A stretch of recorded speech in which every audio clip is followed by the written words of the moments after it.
utterly wonderful, destined to become a classic.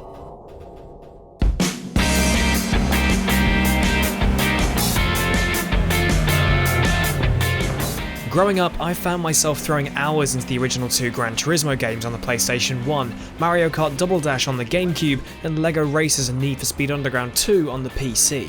Quite the smorgasbord of racing titles, really. But 2021 marks the 30th birthday of a title I played more than any of these. A video game I hold very close to my heart, so much so that I still own my original copy today. Now I'm here at Traxion and talking all things racing, I think it's time I took you back in time. As said, 30 years back to 1991 to talk about the original Micro Machines game.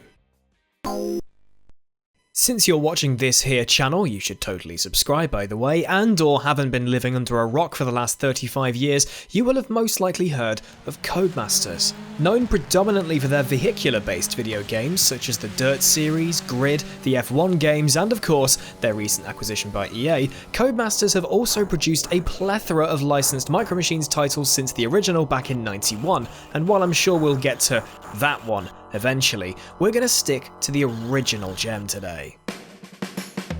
Back in 1987, Galoob Toys Inc. first launched Micro Machines, and come the 90s, they wanted Codemasters, who they'd worked with on the Game Genie, to make a video game based on their smashed hit Choking Hazards. The title was intended for release on the NES, even though Codemasters didn't have a license to develop for the platform, which did come back to bite them once they'd released the game in 1991.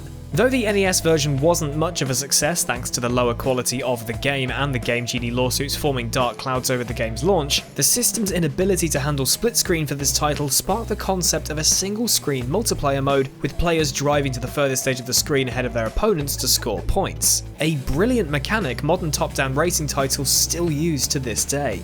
As said, the NES version didn't do so well, but the subsequent ports to various other platforms did. The Mega Drive port in particular was arguably the best received, and apart from Sonic 2, was the game I played the most on my Sega system.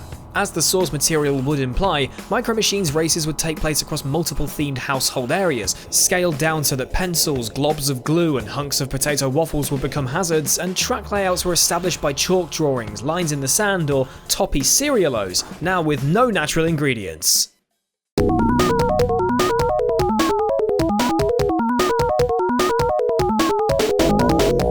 One of the first things you'll come up against in Micro Machines for the Mega Drive is the soundtrack. Whilst it's pretty iconic, bouncy, and almost silly in its nature, it does admittedly sound like it's been recorded through a wet sock. That's late 1980s hardware for you. Once you hit the main menu, if you go into the multiplayer mode, grab a friend, plug in a second controller, and you play sat together on the sofa. Remember that? As said, the multiplayer component consists of driving off the screen to score points, and I kicked my little brother's ass at this until we got to the tanks level where you can blow each other to bits.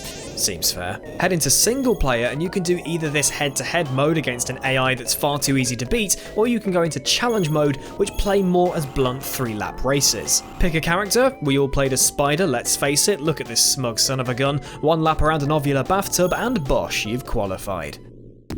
Then pick out 3 rivals from this rogues gallery featuring will sleep with her daughter's boyfriend, meet me in the McDonald's car park, microwaves her hamster when she loses, and oh god, it's actually me. And then we're off to the races. Now the term the Dark Souls of has been tossed around these days, and no, don't worry, I'm not going to say this is the Dark Souls of tabletop racing games, but these tracks can be pretty unforgiving. I mean, off. Come first or second in races to not lose lives, knock out your opponents across 24 events and a final, and you'll land yourself that golden cup. Win 3 times in a row and you'll have a crack at this monster truck challenge that gives you an extra life if you complete it. If being the operative word here, because if you thought the racing tracks were brutal, this thing is the reason I'm going bald. Seriously, this water sucks you in. I was nowhere near it! Ah, screw it, I failed. Moving on. First up on the table, the Breakfast Benz. Pretty simple in its design, not much to say there, but the most important thing about this is who keeps a breakfast table this messy? Spilt milk, beans on the track, toppies everywhere. It's fun, absolutely, but Christ, someone get the Mr. Sheen. From there, you'll race in sports cars, spiky warrior cars that can bash each other to bits, dune buggies, powerboats, choppers, tanks, and pretty damn quick F1 cars, all on makeshift tracks littered with horrendously placed obstacles, sudden sharp turns, and surprise table edges you fall from, ending in a surprisingly satisfying poof. Micro Machines is tough but brilliant fun, and there's no feeling that could top managing 3 laps around desktop drop-off without actually dropping off, since these incredibly narrow ruler bridges suck.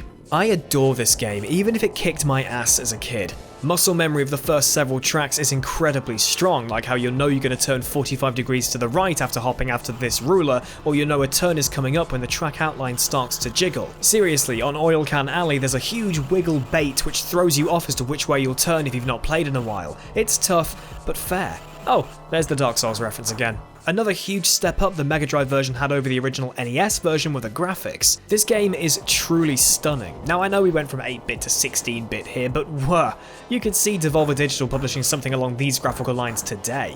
Overall, Micro Machines was incredibly well received. It was regarded as one of the best racing games on the Mega Drive, and publications were even putting it in their best games of all time lists throughout the 90s. Of course, sequels, spin-offs, and spiritual successors followed, while, as said, I'm sure we'll get to both the good and the bad aftermath of this title.